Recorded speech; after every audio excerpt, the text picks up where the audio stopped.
Vous êtes à la source de l'actualité, à toutes et à tous, bonsoir, bienvenue les grandes articulations. Atlas de l'industrie, la Guinée se dote pour la première fois. Le document est présenté au président du CNT et aux membres du CNRD. Ce sont des informations détaillées sur chaque unité industrielle évoluant sur le territoire national. Akoba, des intrants agricoles pour les paysans, essentiellement composés de plusieurs tonnes de semences et d'engrais pour accroître la productivité. La campagne agricole 2025 s'annonce prometteuse. Sport, tournoi de la ville de Conakry, la compétition est internationale, ça se passe à Yorokodia dans Dubreka. 10 académies s'affrontent, la Côte d'Ivoire, le Burkina Faso et le Mali sont les pays invités. C'est tout pour le sommaire. C'est officiel. Vendredi 6 juin 2025, les musulmans de Guinée d'ailleurs vont célébrer la fête de Tabaski au Laïd El-Kébir. Le patron des affaires religieuses fait une déclaration pour la circonstance. On suit ensemble cet extrait. Chers musulmans et musulmanes de Guinée, chers compatriotes, j'ai l'honneur et le grand plaisir d'informer la communauté musulmane de Guinée que la grande fête de Tabaski, la Eid al-Kébir, sera célébrée sur toute l'étendue du territoire national ce vendredi 6 juin 2025 à 9h00. Chers leaders religieux, chère population croyante, j'invite tout un chacun de vous à jouer pleinement son rôle à ce qui le concerne, de respecter et faire respecter cette date officielle, afin que nous puissions préserver la paix, l'unité nationale et la cohésion sociale pour une Guinée unie, forte et émergente, conformément aux orientations du prophète Mohammed, paix et salut sur lui. À cette heureuse occasion, je voudrais, au nom de son Excellence, Monsieur le Président, chef de l'État, chef suprême des armées, le général d'armée Mamadi Doumbouya, et celui du Premier ministre chef du gouvernement, M. Amadou Riba, souhaiter bonne fête de Tabaski à tous les fidèles musulmans du monde en général et à ceux de la Guinée en particulier. Bonne fête de Tabaski à toutes et à tous. Que Dieu bénisse la Guinée et les Guinéennes. Je vous remercie. À présent, le contenu de ce communiqué. À l'occasion de la fête de Tabaski, le ministère des Transports informe tous les usagers de la route, en particulier les conducteurs de poids lourds, que la circulation de ces véhicules sera strictement interdite sur l'ensemble du territoire national, et ce, du vendredi 6 juin 2025 à 7h00 jusqu'au dimanche 8 juin 2025 à 0h00. Cette mesure, mise en place pour assurer la sécurité des citoyens et faciliter leur déplacement durant cette période de forte affluence, s'inscrit dans les efforts constants du gouvernement pour prévenir les accidents de la route et améliorer la fluidité du trafic. Le ministre des Transports, porte-parole du gouvernement, souhaite à toutes les Guinéennes et à tous les Guinéens, et particulièrement à la communauté musulmane, une bonne et heureuse fête de Tabaski, placée sous le signe de la paix, du partage et de la fraternité.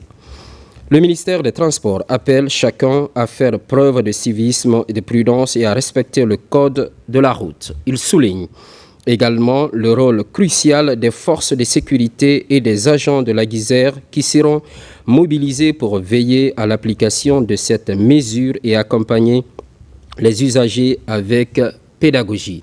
Bonne fête de Tabaski à toutes et à tous. Conakry, le 5 juin 2025, le ministre des Transports, porte-parole du gouvernement, Ousmane Gawal Diallo.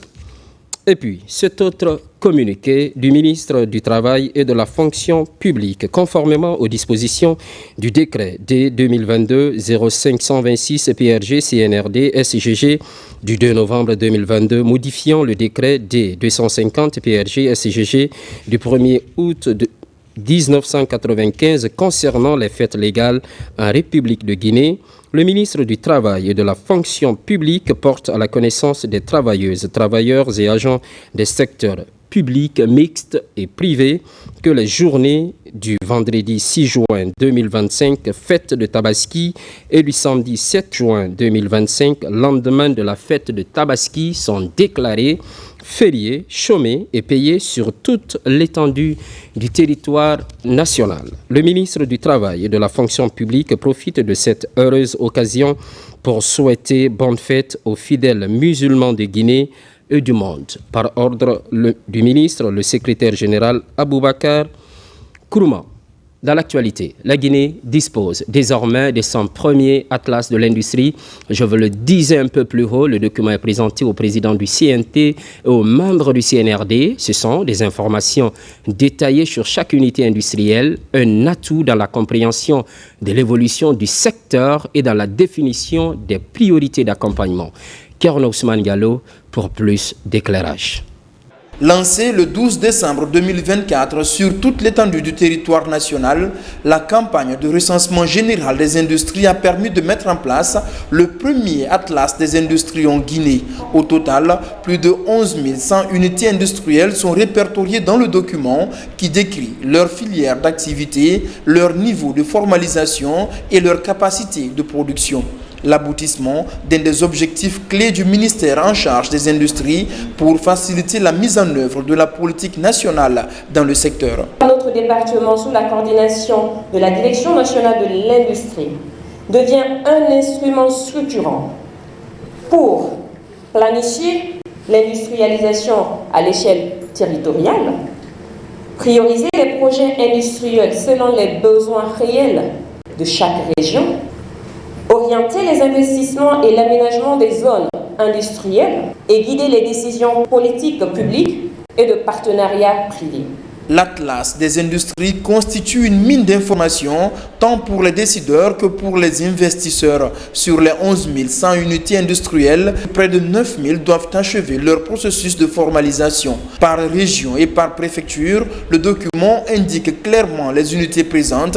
L'agro-industrie est le premier secteur qui regorge le plus d'unités industrielles, suivi du secteur des matériaux et constructions. L'industrialisation de notre pays ne sera ni théorique, ni occasionnelle, elle sera planifiée, structurée et portée par la volonté politique. C'est le chemin que nous avons choisi et que nous allons poursuivre sous le leadership du général Mamadi Doumbouya. Près de 400 agents ont été mobilisés pour la collecte et le traitement des données pour les autorités du pays. Cet atlas devient un précieux outil d'orientation et de suivi du développement industriel partout dans le pays. Une seule question maintenant. L'économie guinéenne est-elle bien importante? On le saura tout à l'heure avec le Premier ministre. Amadou Riba passe en revue les réformes et les perspectives. C'est au cours d'un entretien essentiellement économique accordé à des médias nationaux et internationaux. Ousmane Bangoura, compte rendu. Face à une conjoncture internationale incertaine et à des défis internes, le gouvernement guinéen affiche sa volonté de redresser l'économie. C'est dans ce cadre que le Premier ministre Amadou Riba a accordé un entretien essentiellement économique à quelques médias nationaux et internationaux. Au cours de cet entretien dynamique, plusieurs questions essentielles ont été abordées dans le but d'informer sur les grandes orientations et tendances économiques du pays. La lettre de mission que j'ai reçue du président de la République s'articule sur 3 aspects: le social, l'économie et le politique. À la suite de cela, il appartient au Premier ministre, chef du gouvernement, d'adresser des lettres de mission aux membres du gouvernement. Ce qui a été fait hier, et à travers ces lettres de mission, c'est beaucoup plus insisté dans les orientations pour les mois à venir. D'une part, de s'atteler aux questions d'ordre institutionnel, le retour à l'ordre constitutionnel, bien entendu, l'enrôlement et l'organisation de tout ce processus qui est très important sur le plan politique. Mais l'aspect le plus important de notre travail, c'est la transformation économique de la Guinée. Mais pour réussir la transformation économique, ce qui est le plus important, c'est la ressource humaine. Parce que, quelles que soient vos ressources, si vous n'avez pas la principale ressource, qui est la ressource humaine de qualité, il va de soi que vous ne pourrez pas faire grand-chose. Dans l'esprit de la refondation et des changements impactants, le Premier ministre a soutenu que la Guinée est engagée dans un cycle de transformation en profondeur de son économie. Mais pour lui, la plus importante reste celle des ressources humaines, considérée comme un levier central. Amadou Riba a mis en lumière l'assainissement du cadastre minier, une démarche qui vise à mettre en œuvre de nouvelles stratégies de développement minier. L'assainissement du cadastre minier, ce n'est pas simplement un assainissement en quantité, mais c'est un assainissement permettant de mettre en œuvre une nouvelle stratégie du développement minier pour qu'il y ait une transformation de nos ressources sur place pour une création de valeur ajoutée beaucoup plus importante et qui permettra de hisser le pays dans une dynamique industrielle et non pas dans une dynamique d'économie de rente uniquement basée sur les ressources minières de base. Cet aspect est de loin très important pour l'avenir de la Guinée. L'autre aspect que j'aurais à développer, c'est surtout le contexte de ces mesures qui doivent nous permettre d'asseoir une économie diversifiée, mais également avec une gouvernance vertueuse qui prend en compte l'indispensable nécessité de réformer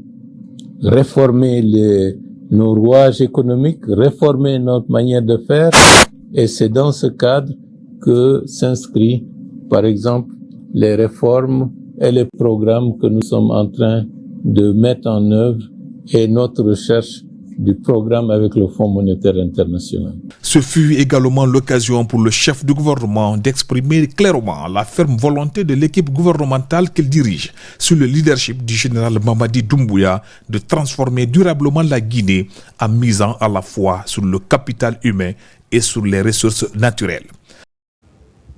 Coopération technique. L'agence habilitée se bouge enfin. Elle mise sur la gestion de l'assistance technique étrangère tout en valorisant l'expertise guinéenne. Ce n'est pas tout. L'agence compte promouvoir les partenariats bilatéraux. Amadou Touré. C'est la première session de 2025 du conseil d'administration de l'Agence guinéenne de coopération technique, une direction stratégique dans la mise en œuvre de la politique technique de coopération sud-sud et triangulaire.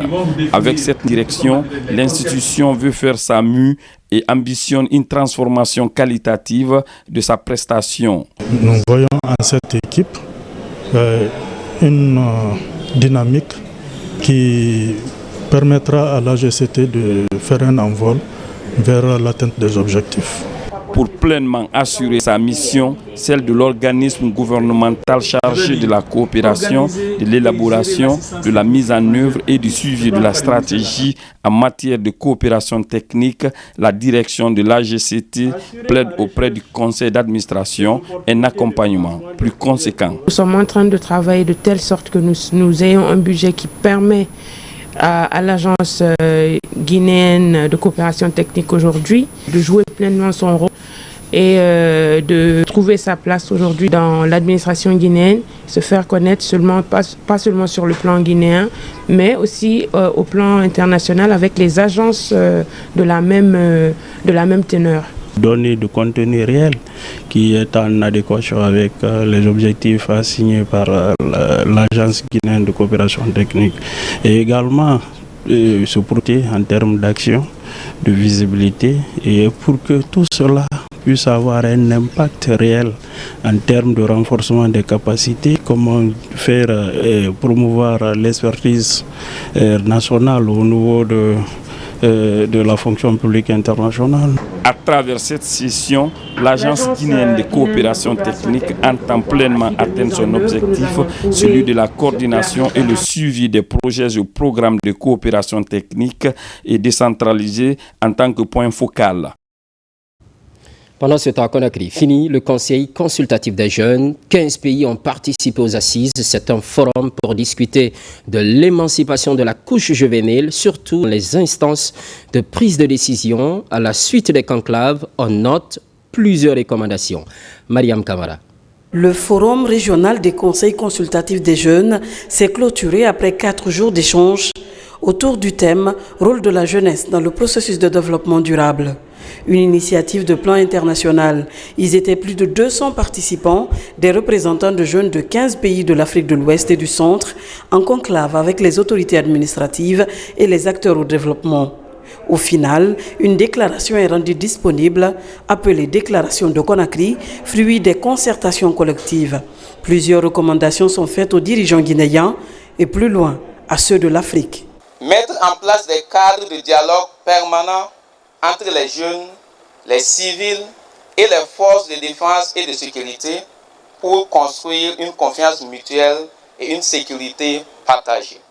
Instaurer une participation effective de la jeunesse dans la gouvernance en fixant à au moins 30% le taux de représentation des jeunes dans toutes les instances décisionnelles, tant au niveau local, national que régional. À travers cette initiative, Plan International Guinée ambitionne à contribuer à un monde où la jeunesse est complètement intégrée aux prises de décision. Ce forum n'était pas une fin en soi, mais un point de départ.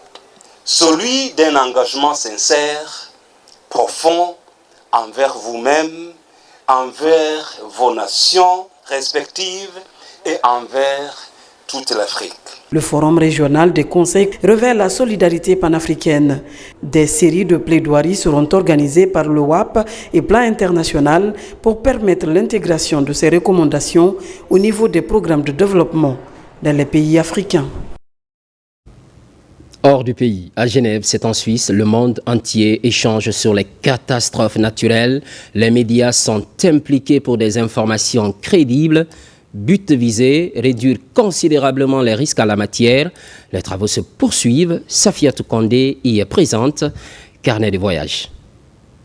Face à la fureur des tremblements de terre, aux inondations et aux tempêtes, une question se pose avec acuité. Quel est donc le rôle des médias ? Bien plus que de simples observateurs, ils sont un maillot essentiel de la chaîne de réaction. Il faudrait d'abord que les journalistes sachent qu'ils sont au cœur du processus. Lorsque je dis au cœur, je voudrais dire au début du processus, parce que c'est eux qui doivent alerter les populations sur les risques de catastrophes. Parce que lorsque le journaliste commence à annoncer la survenue d'une catastrophe, c'est qu'il y a eu un échec quelque part. L'alerte est lancée, les premières images affluent, les médias deviennent le canal principal pour diffuser les consignes de sécurité. Les itinéraires d'évacuation, les lieux d'hébergement d'urgence, ils permettent de coordonner l'aide et d'orienter les secours. Faudrait-il alors que la bonne information soit donnée? Et pour cela, les médias sociaux doivent se montrer plus responsables. À travers les médias sociaux, et dans les médias sociaux, il n'y a pas de certitude des informations. Ça, c'est le problème. Le problème, c'est tout là, c'est-à-dire comment établir un rapport de confiance. D'un côté, on l'a écouté, plusieurs personnes l'ont dit ce matin, d'un côté, il faut que les autorités fassent confiance aux médias de faire leur travail et qu'ils donnent les informations à temps. Au-delà de l'urgence, les médias ont un rôle de témoin et de catalyseur de la solidarité. Ils racontent les histoires des victimes, mettent en lumière des initiatives d'aide, qu'elles viennent d'organisations humanitaires ou de simples citoyens. Ils contribuent à créer un élan de générosité indispensable dans ces moments difficiles. Après le choc, vient le temps de la reconstruction. Les médias ont alors un rôle de veille. Ils interrogent sur les causes de la catastrophe, sur la qualité de la réponse apportée, sur les mesures à prendre pour l'avenir afin d'être mieux préparés. Informer, témoigner, mobiliser, questionner. Face aux catastrophes naturelles, le rôle des médias est multiple et crucial. Ils sont un lien essentiel entre les victimes, les secours et le reste du monde. Et puis, cette priorité gouvernementale, recensement biométrique au Royaume-Uni, la sensibilisation est conduite par un mouvement parrainé par le conseiller spécial du chef de l'État. Le mouvement s'est aussi présenté à la communauté. Au même moment, Il exhorte les uns et les autres à l'enrôlement biométrique. Makemed Nzo. Les Guinéens vivant au Royaume-Uni se retrouvent à Londres. Un grand événement présidé par son Excellence Ali Diallo, ambassadeur extraordinaire et plénipotentiaire. L'initiative vise à accompagner un programme central du gouvernement guinéen, le recensement des compatriotes. C'est une démarche de la synergie des mouvements de soutien aux actions du CNRD UK, parrainée par Ousmane Doumbouya, conseiller spécial du président de la République. Aujourd'hui, nous avons officiellement lancé notre mouvement et franchement, la cérémonie était une réussite. Les Guinéens au Royaume-Uni nous ont montré qu'ils sont engagés pour la continuité du président bâtisseur, le général Mamadi Doumbouya. Et pendant la cérémonie, nous avons profité pour sensibiliser, informer nos concitoyens l'importance de se faire recenser. Le programme national de recensement administratif à vocation d'état civil PNRAVEC est au cœur de cette rencontre importante. Son Excellence Ali Diallo a rappelé l'importance du recensement et l'unité d'action au sein des Guinéens résidant au Royaume-Uni.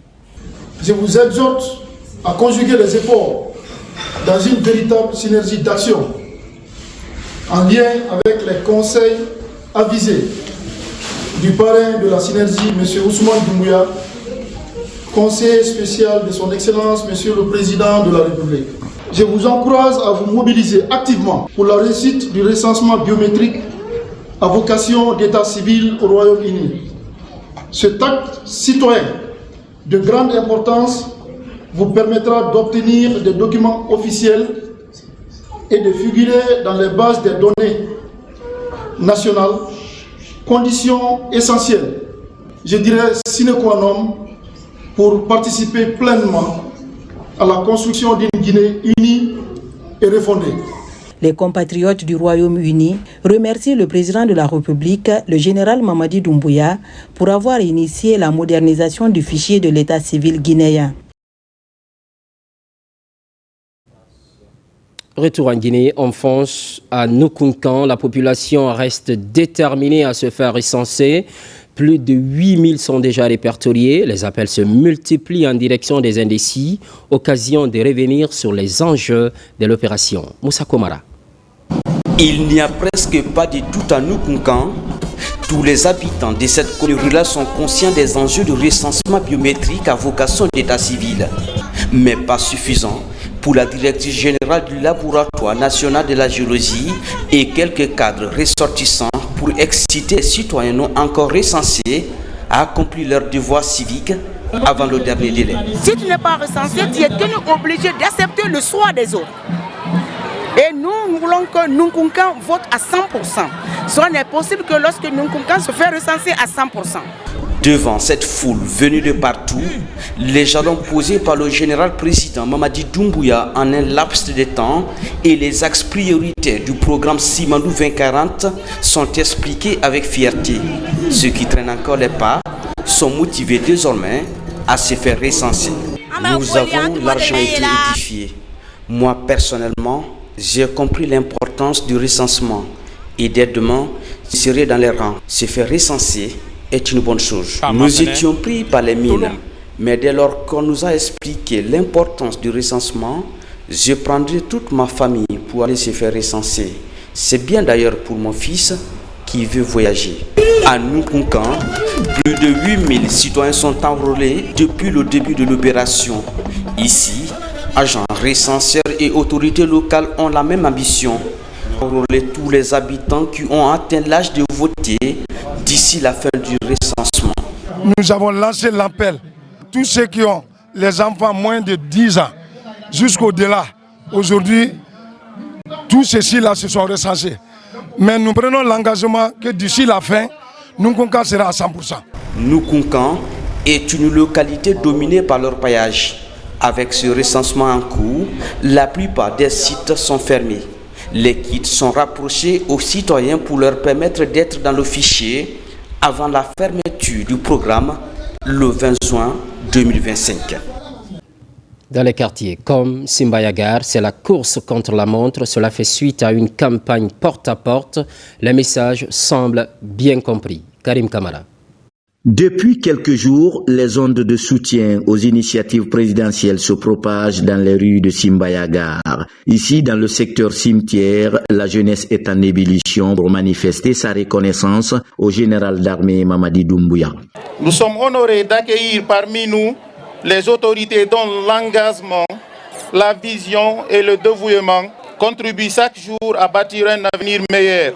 Votre présence ici témoigne de votre attachement aux valeurs des idéaux de la jeunesse. C'est une mobilisation déclenchée par le mouvement Guinée debout pour le progrès, porté ici sur les fonds baptismaux. Pour les initiateurs, il ne s'agit pas d'une adhésion formelle, mais plutôt une véritable communion de vision et d'esprit autour des aspirations des plus profondes du peuple guinéen. Au cœur de notre démarche réside un engagement sincère et indéfectible envers son Excellence le Président de la République, le général de corps d'armée, Mamadi Doumbouya. Nous sommes convaincus de son leadership et nous souhaitons vivement, par nos actions, contribuer à la réussite de sa vision pour une Guinée nouvelle. L'occasion est mise à profit pour sensibiliser la population de Simbayagar à se faire enrôler. Nous demandons à toute la population guinéenne, la population de Simbaya, partout où ils se trouvent, de se faire recenser d'ici la fin du processus. Cela va permettre à l'autorité de définir, n'est-ce pas, les politiques publiques. On ne vient pas pour intimider les gens, mais on vient pour leur dire quels sont les bienfaits de la Constitution. Et si la Constitution aujourd'hui passe, je pense que c'est très bon pour le peuple de Guinée, c'est très bon pour notre développement, c'est très bon pour le futur de la Guinée. Guinée debout pour le progrès n'est pas près de s'arrêter en si bon chemin. Parmi ses ambitions, la création d'un espace où la richesse des différentes opinions pourrait fleurir librement dans un climat de coopération. À Cancan, la cadence est encourageante. L'implication des ressortissants fait tache d'huile. Les populations sont sensibilisées sur le recensement biométrique. Djamokaba, correspondance. C'est une affaire de tous et les fils de Kerewane passent directement à l'action.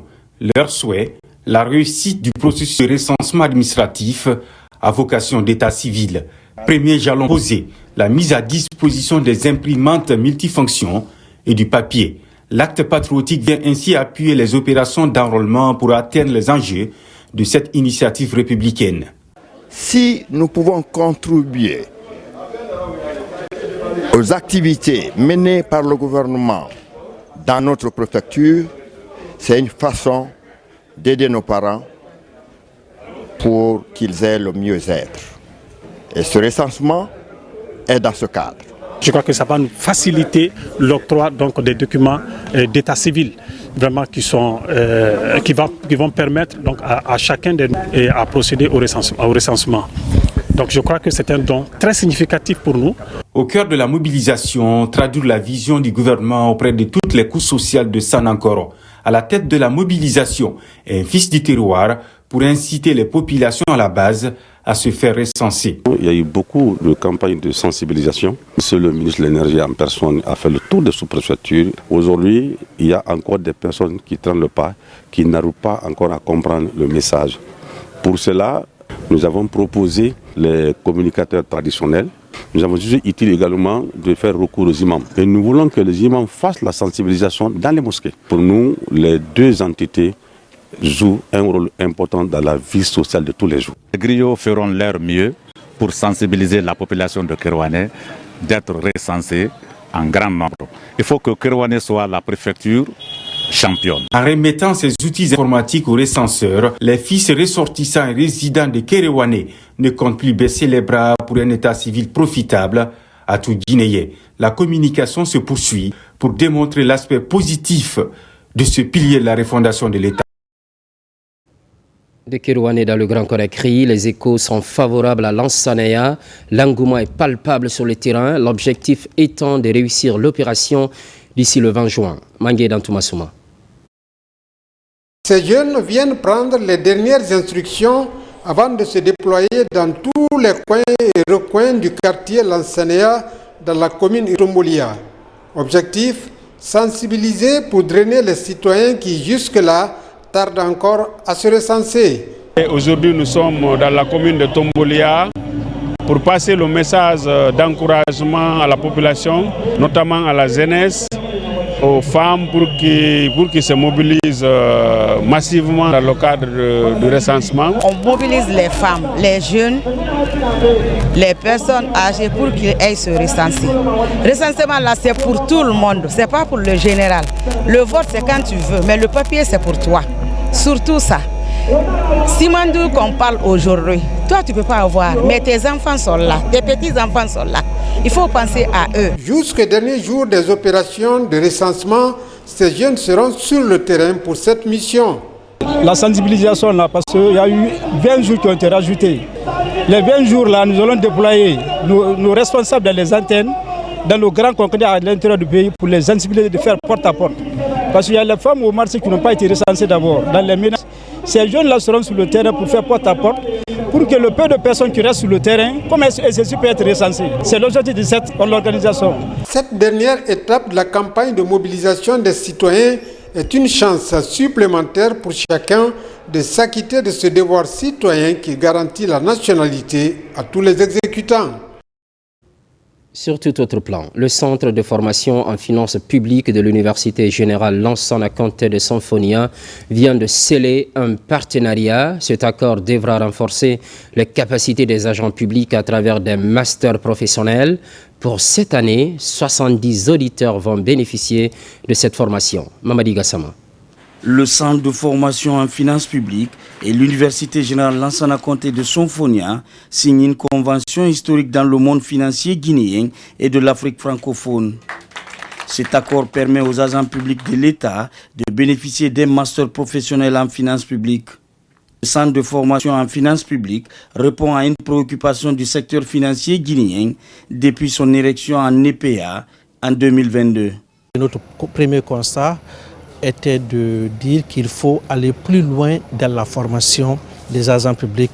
Et il ne faut pas se limiter à des formations de courte durée, d'une semaine, 2 mois, et qu'il faut renforcer davantage la qualification des agents en faisant en sorte qu'ils puissent être des spécialistes en finances publiques.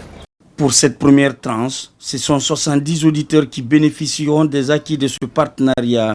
La formation inclut des cours de langue, notamment l'anglais pour répondre aux exigences des négociations. La plupart des Guinéens qui y vont peu parlent anglais, mais ce n'est pas suffisant pour permettre à un cadre plus opérationnel, plus dynamique dans une négociation. Il est important que la personne parle la langue souvent qui est la langue de négociation, qui est la langue anglaise. Pour le premier responsable de l'Université générale Lansana Conté de Symphonia, ce protocole d'accord revêt une importance capitale pour son institution. Le fait que l'université soit associée à cette initiative avec le Centre de perfectionnement en finances publiques, c'est être acteur pour nous de la performance de l'économie nationale.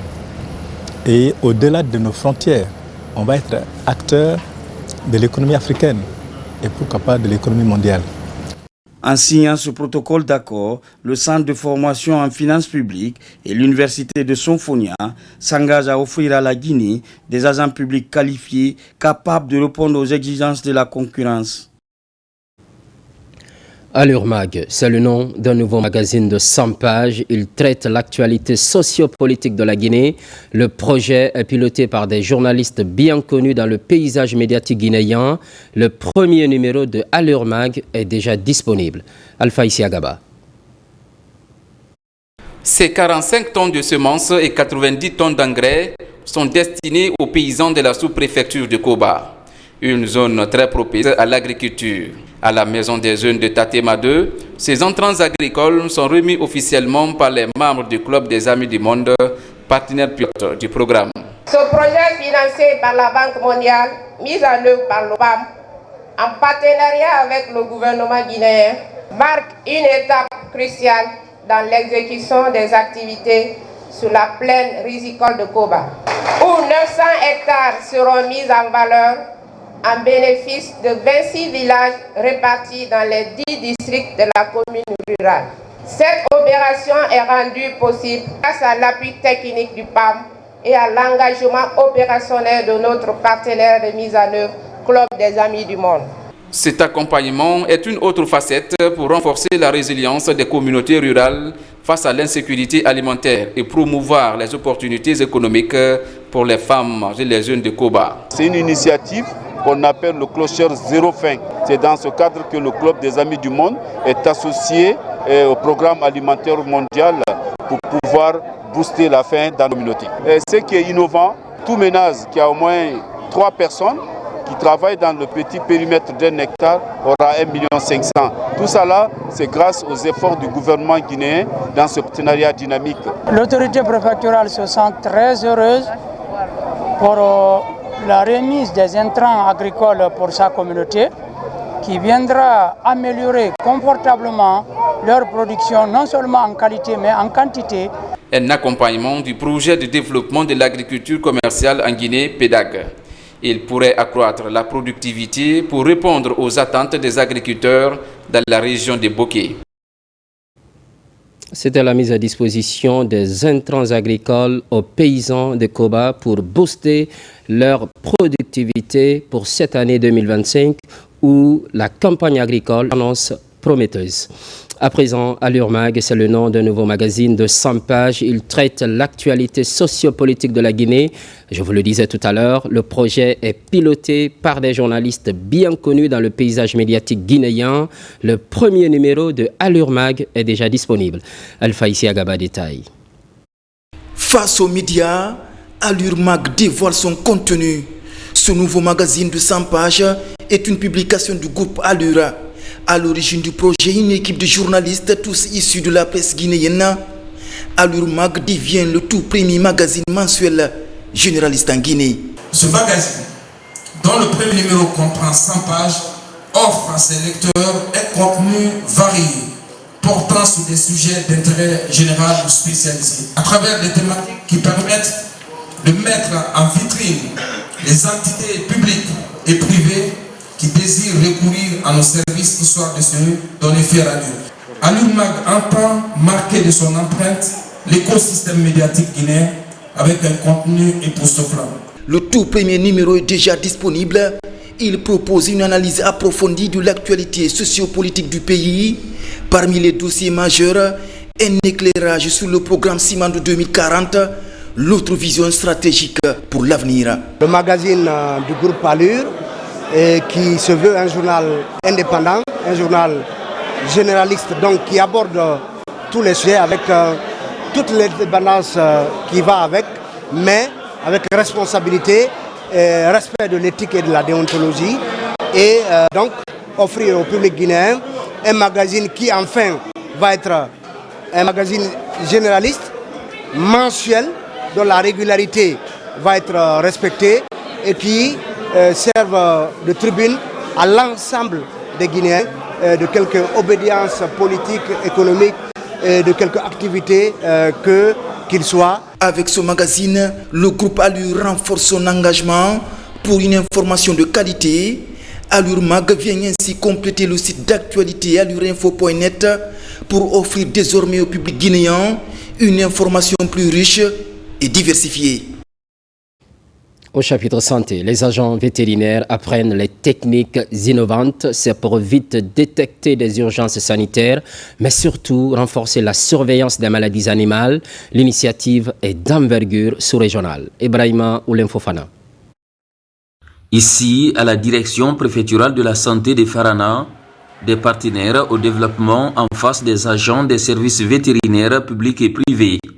L'objectif général est de renforcer les capacités des 22 agents des services vétérinaires en vue d'un rapportage en temps réel des données sanitaires à travers l'application EMA AI+, et sa plateforme Empress AI+.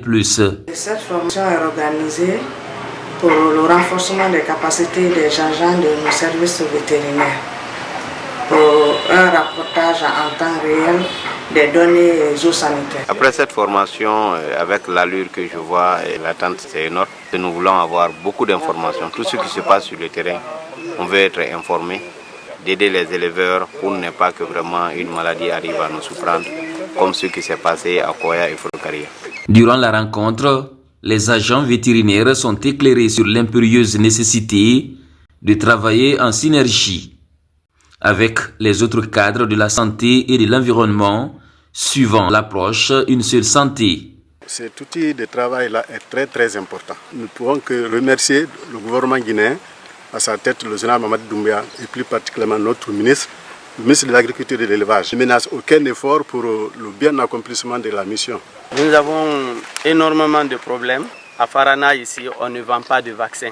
Nous avons l'habitude d'acheter les vaccins jusqu'à l'Abbé. Et si l'Abbé n'en a pas, il nous commande jusqu'au Sénégal. Donc c'est le plus gros problème que nous avons ici. Cet outil a été adopté en Guinée depuis 2018, après une phase pilote qui a démontré sa simplicité d'usage, son utilité et son efficacité. Les agences sanitaires seront désormais détectées afin de renforcer la surveillance des maladies animales. Prévention du VIH-Sida, un projet vient d'être activé au sein des forces de défense et de sécurité. Il est question de freiner la propagation du virus. Le lancement est effectif. Autorités et partenaires étaient de la partie. Adjudant-chef Oumar Kamara de la presse militaire. La protection des populations et le bien-être des militaires sont au cœur des préoccupations des autorités militaires à tous les niveaux. C'est dans cet élan qu'un projet pilote de prophylaxie, pré-exposition au VIH-Sida est lancé à la Direction générale des services de santé des armées. Ce projet bénéficie de l'accompagnement des partenaires techniques et financiers. Il vise à réduire la prévalence du VIH-Sida en renforçant les mesures de prévention et en garantissant un meilleur suivi médical des militaires exposés aux risques. Si la propagation du VIH-Sida n'est pas encore totalement maîtrisée dans notre pays, force est de reconnaître que les énormes efforts consentis par le ministère de la Défense nationale et ses partenaires ont profondément changé l'histoire naturelle de cette maladie et de ses complications mortelles dans les armées grâce à la création et à l'opérationnalisation du CTPIA. L'Organisation mondiale de la santé se réjouit de voir cette stratégie intégrée au service de santé militaire en Guinée. Les régions militaires de Kindia et des Iroquois ont été choisies pour la phase pilote de ce projet. Ces zones bénéficiaires serviront de cadre d'expérimentation pour évaluer l'efficacité de l'approche avant une éventuelle extension à l'échelle nationale. Ce moment marque un tournant important dans notre lutte collective contre le VIH-Sida, en particulier dans un environnement aussi stratégique et sensible que celui des forces armées. Protéger la santé de nos soldats, c'est garantir la sécurité de notre pays.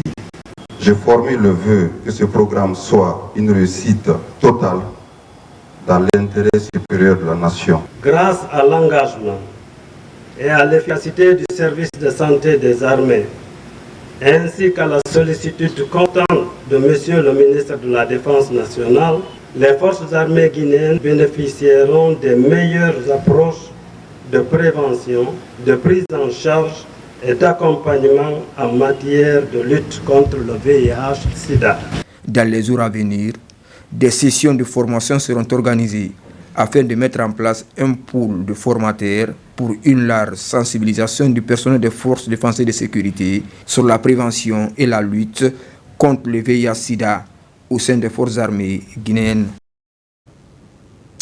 Toujours dans l'actualité, c'est effectif. Le chef de l'État est arrivé ce mercredi à Cancan. Un accueil chaleureux lui a été réservé dans sa série d'activités. Le chef de l'État commence par le recueillement sur la tombe de son défunt père. Un geste symbolique suivi de l'assainissement du cimetière. Il est entouré de la notabilité et de la famille. Des prières et bénédictions sont formulées. Fatoumata Kourouma.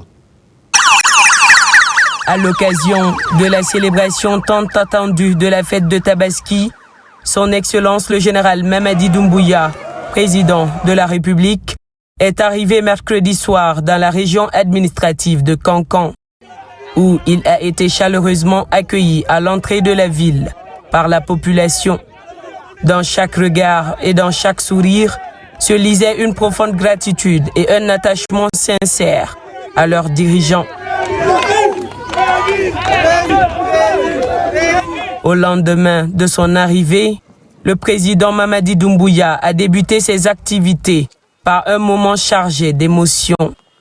Un recueillement au cimetière de Saint-Kefra où repose son défunt père, Feu Kerfala Doumbouya.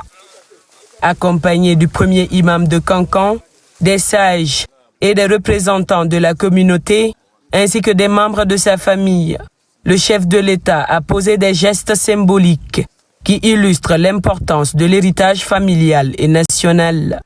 Ce fut l'occasion de prier et de bénir l'âme du défunt pour son repos éternel. Président Nakomenkela, Naime Yerela Salanunkane, on est Aramaden Sara, Willa Bara Bevrala Lo, Salitima, Hejiti Mania Kadikon Itu Mahiji Oriminema.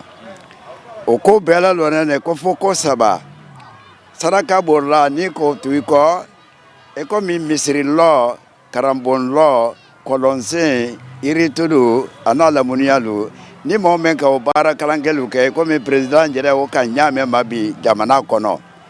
O ni Tedjara Lome, Obaraite Lola. Aflana ni Loni ni me Loni Nafamadi. Anna Mopalu, Alkera Granen Granale, Alukalu Sido ni Granen Granedo. Ela Granenda Grande, ou la pourcentage Braïdo Igne. A Sabana, ele Sayamo, Ikamo, Tuko Denudo, Menka Saraka Boyen, Menka Dou Kinye, président Nawalekela. Dou Menkene, Alama Minada. A Fakar Fala, Nafana Bimbaluka, Minaluma, Alamokeda. A bonne semaine, Nalmoko Mari.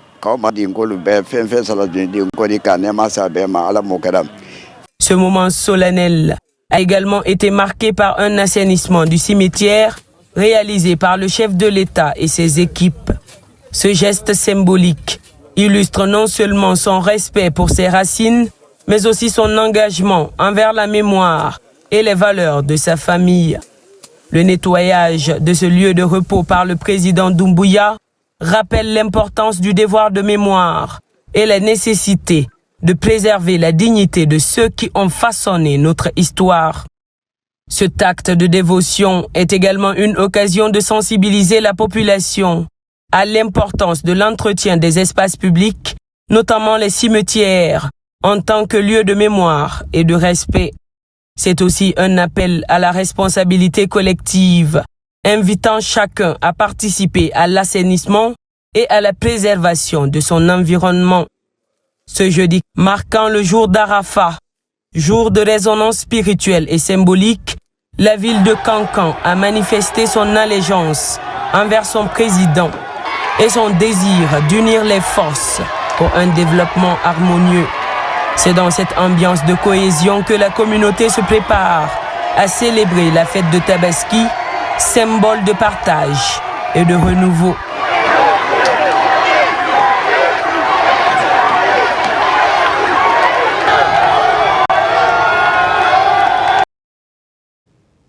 On s'intéresse maintenant aux soins oculaires à Koya. Une campagne de prise en charge est ouverte. Elle est gratuite et cible 511 patients souffrant de la cataracte. Mohamed Lamine Kamara, Kerno Maroufba. Au quartier Somaya, dans la préfecture de Koya, de nombreux riverains souffrant de problèmes de vision ont bénéficié des soins gratuits.